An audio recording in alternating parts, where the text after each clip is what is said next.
Fala galera, tudo bom? Eu sou Ulisses Dias, investidor profissional com quase 20 anos de experiência nos mercados financeiros. Iniciei lá em 99, especulando um pouco em câmbio, depois parti para a renda fixa, aquele modelo tradicional onde as pessoas iam ao banco, faziam contratos de CDB e aí carregavam aqueles juros altíssimos. Mas como essa realidade mudou no Brasil, eu venho aqui te apresentar um pouco da renda variável, onde você pode ter a possibilidade tanto de aumentar os teus ganhos, quanto também proteger os teus investimentos, porque eu não estou falando só de renda variável no Brasil, eu estou falando no exterior também.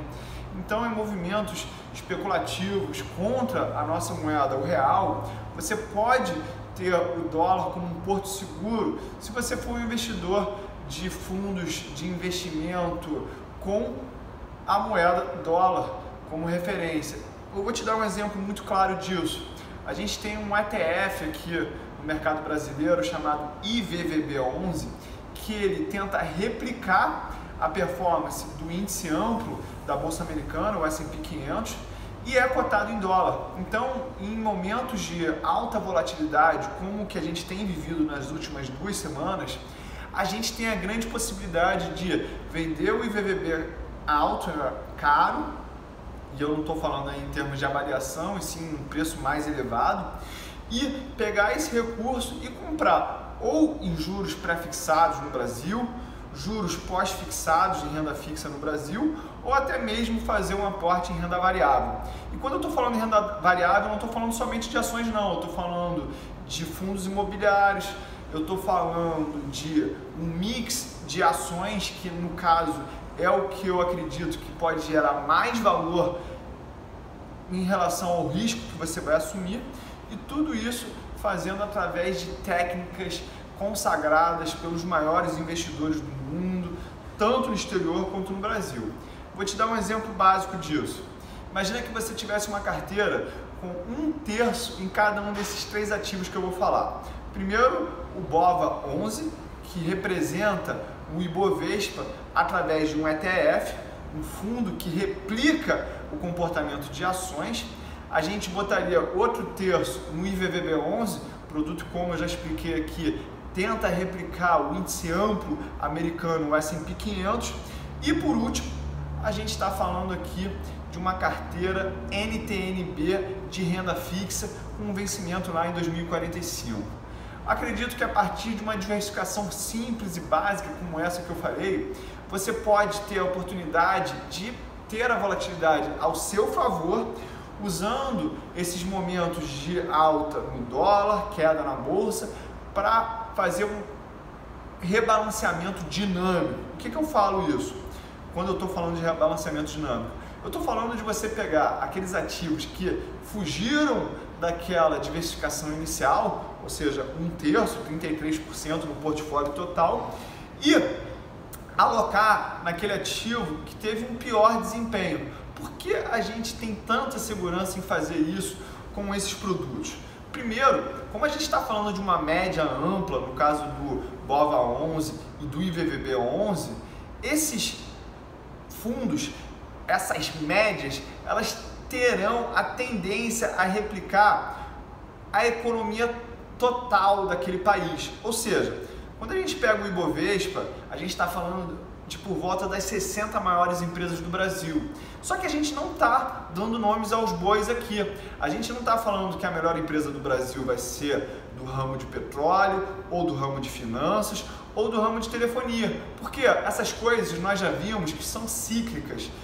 No final da década de 90 do século passado, a grande estrela da bolsa chamava-se Telemar. Por quê? O processo de privatização tinha acontecido há pouco tempo e com isso houve uma grande atratividade por parte dos ativos de telecomunicações para com os investidores. Então as opções mais líquidas eram da Telemar, e aí na década seguinte nós vimos o boom das commodities impulsionado aí pelo grande crescimento que a China teve nos últimos anos. E a partir disso, Petrobras, CSN, Uzi Minas, Vale foram as grandes estrelas daquele período do mercado.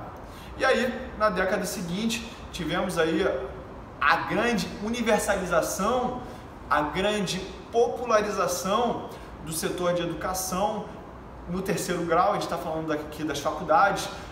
Grandes fusões foram feitas. A Croton, que é a maior do setor, comprou a Anhanguera. A Estácio se consolidou como um grande player nesse mercado, mas também com o final do FIES, que era um programa, um programa governamental para apoiar através de empréstimos esses estudantes que não têm condição de estudar. E aí a gente viu uma tendência forte de queda por parte desses ativos de educação. E aí, depois do impeachment da ex-presidente Dilma Rousseff, a gente viu a explosão de um ativo chamado Magazine Luiza. Por quê? A partir do marketing de afiliação, ela conseguiu expandir muito a penetração dela no mercado, ela conseguiu se fazer relevante e com isso as pessoas começaram a achar que o comércio eletrônico era a grande bola da vez.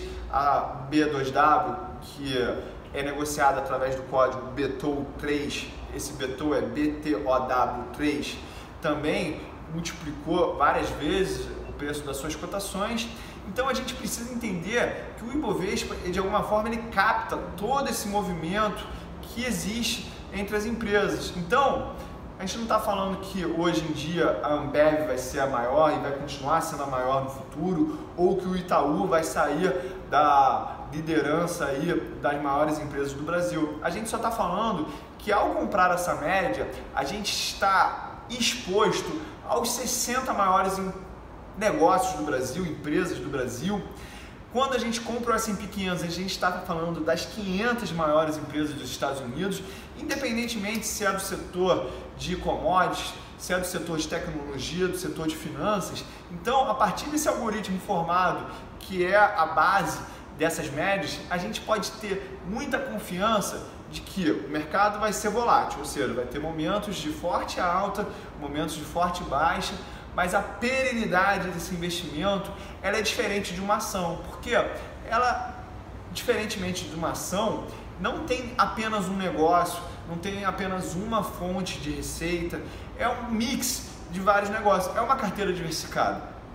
Então, você pode ter certeza que por mais que aquele ativo caia e fique numa tendência de baixa durante muito tempo, em algum momento aquilo vai voltar, não para os níveis históricos anteriores, e aí o índice do Japão pode ser o exemplo de uma coisa que nunca voltou, mas de alguma forma você vai estar podendo comprar na baixa, vender na alta e fazer uma diversificação entre ativos de renda variável com diversificação geográfica, com diversificação de moeda, e aí a gente tem a NTNB finalizando esse portfólio, dando aquela segurança que a renda fixa fornece aos investidores. Por que eu estou falando especificamente de NTNB e não de LFT ou LTN, né? A gente viu aqui em outros vídeos no canal do Tiúlio, o canal do conhecimento, que a NTNB 45 ela teve um ótimo perfil de retorno sobre o risco, ou seja, a gente vai ter um pouco mais de volatilidade porque a renda fixa NTNB com vencimento, principalmente em 45, tem uma volatilidade maior que a LFT, mas só que de alguma forma a gente vai ser compensado com isso. E como estamos pensando aqui em investimentos de longo prazo, a gente ainda vai ter o benefício de ter o diferimento tributário desse imposto que em algum momento ele chega na renda fixa, porque diferentemente dos ETFs BOVA11 e VVB11, onde eu só pago o imposto, ganho de capital, quando eu vender aquele investimento, e eu posso ter a opção de nunca vender, na renda fixa, os títulos eles têm vencimento. E por mais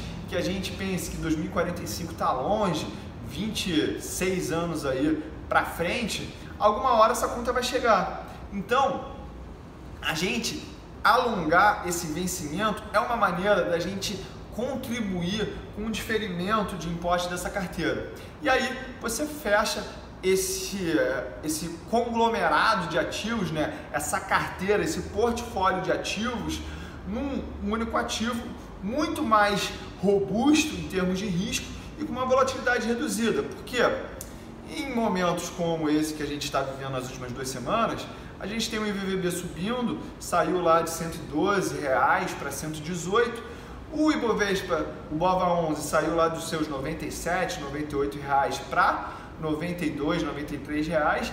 E aí, quando as variações ficam muito mais significantes, a gente tem a possibilidade de refazer essa diversificação e comprar ou mais cotas ou receber mais dinheiro pelas cotas que a gente vendeu, equalizando essa média aí de 3 ativos. Então esse foi um exemplo de como você pode montar uma carteira de longo prazo muito simples. E se você quiser mais conteúdo, continua aqui no canal do Tio Uli, o canal do conhecimento, porque essa é a minha paixão, esse é o meu prazer, é isso que eu divido com as pessoas que eu mais amo, os meus melhores amigos, os meus irmãos, a minha família de coração. Então eu quero que você faça parte desse grupo de pessoas que querem tomar a rédea da sua vida financeira e que consigam fazer investimentos de longo prazo e conseguir de alguma forma fazer uma previdência privada a um baixo custo, de maneira diversificada e assumindo menores riscos do que você estaria assumindo investindo 100% em Petrobras, 100% em Vale ou 100% em Itaú. Por mais resistentes a crises, por mais resilientes que essas empresas possam ser, elas nunca vão substituir o nível de risco intrínseco que essa carteira que eu acabei de dar o exemplo pode te oferecer.